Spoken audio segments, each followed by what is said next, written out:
எல்லாரும் சொல்லுவாங்கன்னா அந்த இன்னும் கொஞ்சம் ஒரு 1 or 2 இயர்ஸ் முன்னாடி கிடைச்சிருந்துச்சுன்னா மேபி லைக் அவரோட இன்னும் ஒரு 1 or 2 ட்ராஃபிஸ் எக்ஸ்ட்ரா வின் பண்ணுற கூட நம்ம சான்ஸ் இருக்கு. விராட் கோலியோட கேப்டன்சி இந்த சைட் லைட்டா பேசிட்டு போயிடலான்னு பார்க்குறேன். ஏன்னா இப்போ ரோஹிட்டோட கேப்டன்சி பத்தி பேசுறதுனால விராட் அஸ் கேப்டன் டெஸ்ட் கிரிக்கெட்ல one of the red ball கிரிக்கெட்ல டாப் ஒரு வேற மாதிரியான கேப்டன். பட் ஆனால் அது அப்படி ஒயிட் பால் கிரிக்கெட்ல அப்படி சுத்தமாக அப்படியே ஆப்போசிட்டா இருக்கும். ஒயிட் பால் கிரிக்கெட்ல டோர்னமெண்ட்ஸ்ல வந்து விராட் கோலியோட கேப்டன்சில நம்ம ரொம்ப ஸ்ட்ரகிள் பண்ணோம். அந்த T20 வேர்ல்டு கப்பாக இருக்கட்டும், இல்லை ODI வேர்ல்டு கப்பாக இருக்கட்டும், ரொம்ப ஸ்ட்ரகிள் பண்ணோம் நம்ம.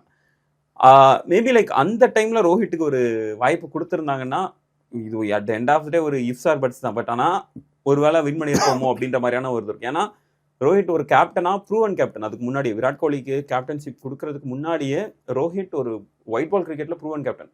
ஐபிஎல்ல எந்த அளவுக்கு டாமினண்டான கேப்டனா இருந்தாருன்னு நமக்கு தெரியும். ஒரு 8 வருஷ கேப்ல 5 கப்பு வின் பண்ண ஒரு கேப்டன் அவர்.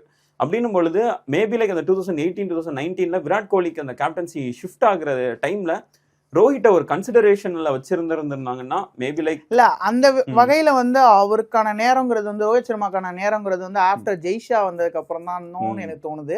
ஏன்னா இப்போ எப்படி கில்லுட்டேந்து டப்புன்னு ரோஹித் சர்மாக்கு மாறுதோ, ரோஹித் சர்மா கிட்டே இருந்து கில்லுக்கு எப்படி மாறுதோ அதே போலதான் கோலி கிட்டே இருந்து டப்புன்னு இங்க ரோஹித் சர்மாக்கு மாறுச்சு. அதுவே வந்து இது என்னங்க காலம் போன கடைசியில வந்துட்டு அவருக்கு கேப்டன்சி கொடுத்துறீங்க, அடுத்து KL ராகுல் இருக்காரு, அடுத்தடுத்து இருக்காங்க, அவங்களுக்கு கொடுக்க வேண்டியதானா அப்ப பேசினாங்க.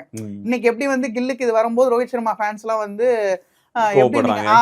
அப்போ இந்த டாக் எல்லாம் போயிட்டு இருந்துச்சு. அப்போ ரோஹித் வர்சஸ் கோலி அப்படின்ற மாதிரியான ரோக்கோன்ற இதுவே கிடையாது. ரோஹிட்டா கோலியா அவ்வளவுதான் அப்படின்ற மாதிரி இருந்துச்சு.